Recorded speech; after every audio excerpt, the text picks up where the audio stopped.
welcome to my channel. Thank you for joining me. My name is Annie. I hope you are doing wonderful today.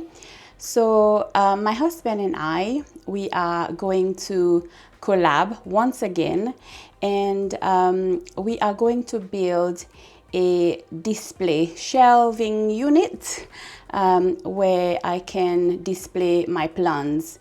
Now, if you've been with me on this journey so far, you might have an idea, you might know that I love plants, both outside and indoors as well.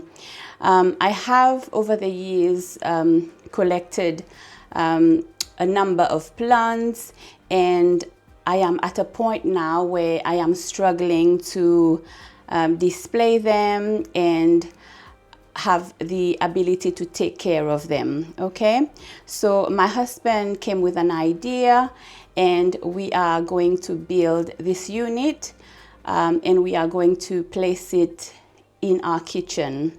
So I will show you what I'm working with at this moment. It's not the best setup, but I'm sure once the build is up, it will be a bit more practical for myself to take care of my plants.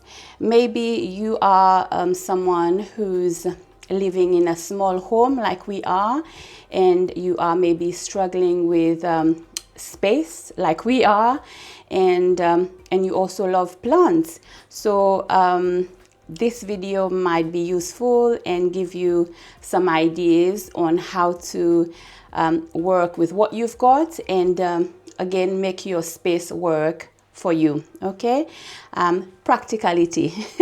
So yeah, let me show you my little corner just here in the kitchen where I've got some of my plants, not all of my plants, and we'll take it from there. So here we are. These are some of my plants that I've placed on this very small little corner table to the side of our fridge, and as you can see, they are fully grown and struggling to spread around and be comfortable. So yeah, I need to get them a bit more comfortable, a bit more room to grow. So this is where the shelving unit to display my plants will be going.